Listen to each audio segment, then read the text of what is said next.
Oui, le micro est coupé une nouvelle fois. On va donner le reste de cette vidéo dans cette partie.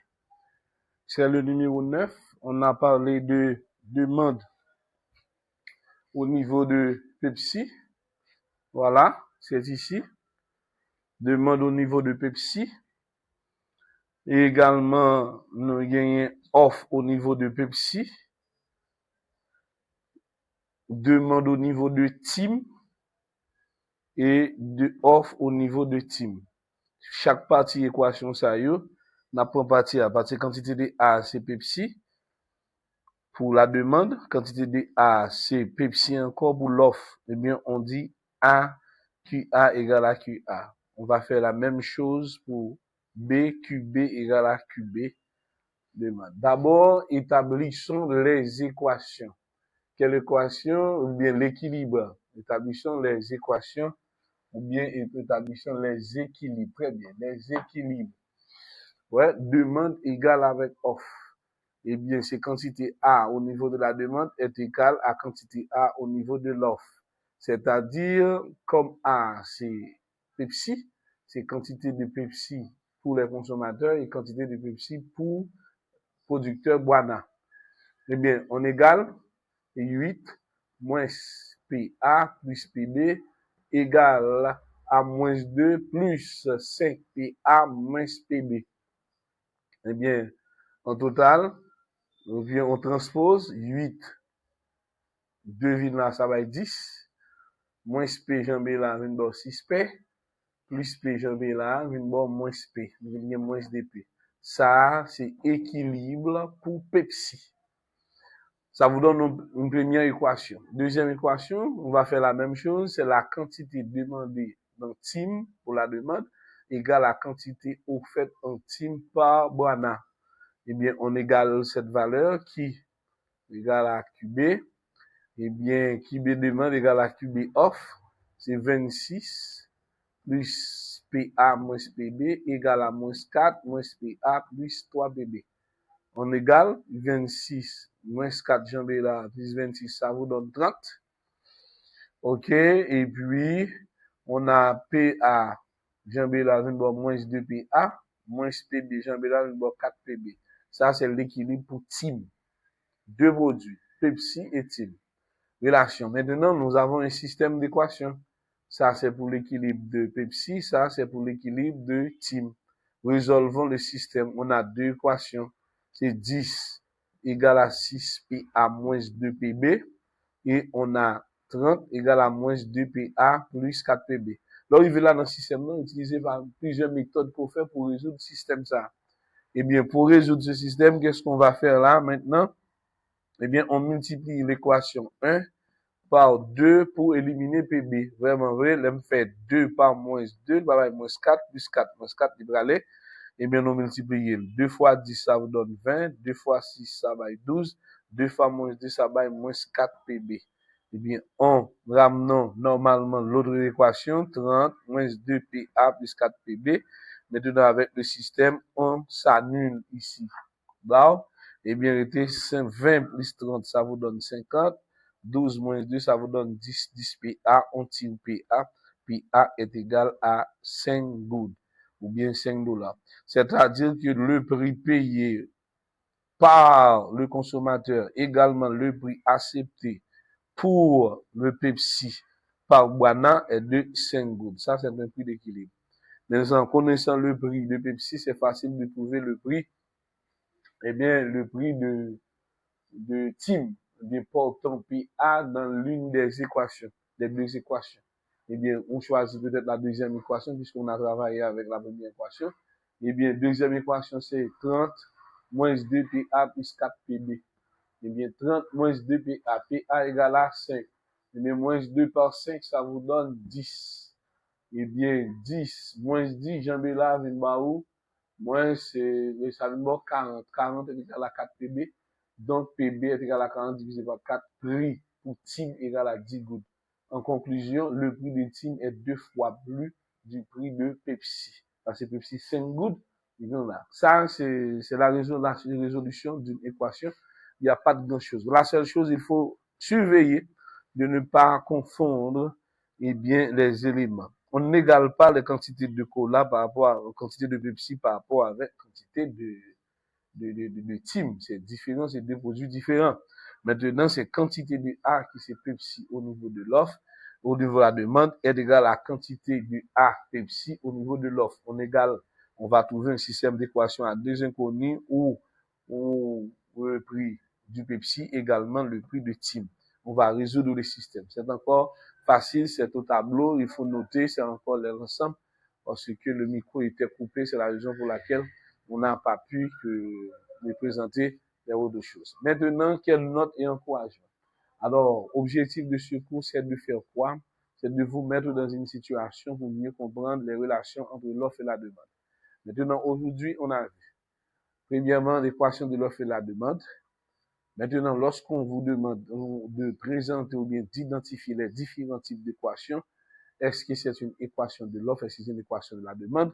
Eh bien, la raison est simple. Quelle simplicité. Maintenant, pour l'équation de la demande ou bien l'équation de l'offre, il faut mettre ces équations-là sous la forme de Y est égal à AX plus B, où Y représente le prix et X représente la quantité. Maintenant, comme c'est l'équilibre, il faut que le prix de l'acheteur soit égal au prix du vendeur. Ça, c'est l'équilibre. Eh bien, à ce niveau-là, on fait P dans l'équation de l'offre égale à P dans l'équation de la demande. Maintenant, il peut arriver qu'au niveau de ces équations-là, il y a des modifications. Quel type de modification? Par exemple, on peut dire que, eh bien, le producteur a bénéficié d'une subvention. Mais s'il veut une subvention, c'est pour le carré du prix. Mais laissez-moi parler dans l'équation de l'offre producteur, quantité du gouvernement bail subvention retirée. Quantité ça doit en chiffre réel. Par exemple, si on dit ils subventionné chaque unité retiré 5 gouttes. Eh bien, on va le faire, dit, c'est équation de l'offre du producteur moins 5 gouttes. Contracteur, on a dit c'est centimes. Par exemple, 10 centimes. Si on dit 10 centimes, eh bien, c'est l'équation de l'offre moins 10 sur 100. Contracteur, on a dit 10%. Si on dit 10%, eh bien, toute équation de l'offre là, c'était ancien prix. Eh bien, comme c'est 10%, on va prendre toute équation de l'offre là net, on va multiplier par 100% moins 10% fait 90% pour nous jouer une nouvelle équation de l'offre en fonction du prix. Même j'aime qu'à faire même travail là pour producteur, c'est comme ça tout capable faire même travail là pour consommateur. Ça qui arrive dans le consommateur capable bénéficier de subvention. Et bien, dans l'équation pour demande là, on a moins subvention. Comme ça tout, on doit ajouter une taxe sur le consommateur. Dans l'équation de l'offre, de la demande là, on va ajouter taxe là sous prix par là. C'est-à-dire qu'on va le payer plus élevé. OK? C'est comme ça, prix, voilà. Et puis après ça, comparer prix. Ça qui arrive dans l'exercice, il y a une équation de l'offre là, il modifié par rapport à une taxe l'État mettait sous équation. Pourtant, l'équation de la demande n'a pas changé. Mais comme il y a un nouvel équilibre, du fait que y a une nouvelle équation de l'offre qui a une modification. Automatiquement, une modification dans une équation, l'équilibre là a changé. Même si il y a une qui change, l'autre va changer, ou bien tous les deux changer en même temps. Ça, faut nous préciser, faut nous bien comprendre, et pour nous garder bien. Deuxième élément que nous avons déterminé pour nous, nous permettre que nous identifier ça, nous est seuil de rentabilité. Est-ce qu'il fait perte, est-ce qu'il fait profit? Eh bien, nous connaissons, pour faire bénéfice, faut vente totale là supérieure à coût total. Et dans le coût total là, il y a deux types de coûts, il y a un coût variable, il y a un coût fixe. Eh bien, on pose la question, vente supérieure à coût total, l'évaluement nous, il est arrivé là, nous avons dans l'exercice ça, dans le numéro 5 là, eh bien, nous expliquer clairement ensemble des éléments jusqu'à ce que nous déterminions valeur équation. Nous, elle fait bénéfice pour le produit 2160 unités. Là, elle fait peut-être le produit 644 unités qui est inférieur à 2160 unités fait déjà. C'est normal. Mais il y a quelle quantité? Si le produit moins, va faire perte. Si le produit exactement, il va faire ni perte ni gain. Si le produit en plus, s'il l'a fait gain. Dans le cas ça, il y a seuil de rentabilité. Mais pour une sérieux rentabilité, ça il le point mort là. Et bien, qui ça me fait, me dit, c'est coût total là qui est égal à vente totale. Ou bien, seuil de rentabilité égal à frais fixes divisé par ensemble éléments. Nous fait calcul là, nous joignons que, faut le vendre au moins 1411 unités pour couvrir les frais fixes Et au-delà de 1411, 1412, 1413, les salles à réaliser bénéfices. Et puis, c'est de cette manière-là. Il faut maîtriser la notion de perte, la notion de profit, coût variable, coût fixe. Et puis, en dernier lieu, ça, c'est un système d'équation, c'est un problème fabriqué de la situation, mais ça pas être plus réel, c'est genre de données, ça, moi, je voulais faire bénéfice, de fait, mon prix de vente, mon coût variable, mon prix acheté avec bail, mon prix m'cabaye, on négocier ou mon prix d'équilibre. Ça, c'est l'objectif de ce chapitre. Maintenant, en gros, on est prêt maintenant pour les examens d'intra de la deuxième session. C'est extrêmement important. On a tout donné au niveau de mathématiques financières dès le commencement de la première session jusqu'à aujourd'hui. Tout ce que nous avons fait est probable aux examens. C'est extrêmement important. Et puis, au niveau de, il faut noter ces informations dans vos cahiers.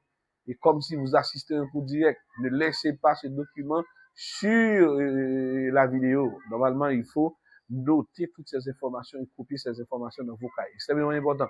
Dans le cas où, dans une situation, vous n'arrivez pas à réussir ce cours, mais quand vous aurez des reprises, il semblerait que vous n'aurez plus maintenant les vidéos sur la chaîne. C'est extrêmement important. Il faut noter et on prend des informations et prendre des notes.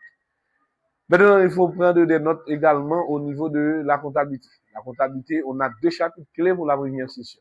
C'est l'entreprise commerciale. Okay, il faut être en mesure de mieux préparer, c'est ce qu'on entend par un chiffrier d'entreprise commerciale, de régulariser spécialement le stock, de passer des écritures de réalisation, de passer des écritures de fermeture ou bien des écritures de clôture. C'est extrêmement important. Ouais, c'est extrêmement important dans ce chapitre. Et dans un autre point, dans l'autre chapitre, c'est le payroll. Le payroll, les différents types de salaire, salaire fixe, salaire variable, salaire en fonction de taux horaire, salaire normal, salaire supplémentaire. Et on a parlé de 2 types de retenues. Il y a une retenue salariale volontaire, il y a une retenue salariale involontaire. Les retenues salariales involontaires, ce sont les retenues salariales exigibles. On a tant parlé de ces retenues-là dans la vidéo et on a fait des démonstrations et on a préparé même une forme d'exercice pour vous donner et de façon claire pour voir dans quelle mesure vous pouvez faire, c'est ce qu'on entend par le payroll. C'est extrêmement important. Maintenant, au niveau de marketing national, on a tout donné. On a le premier feuillet,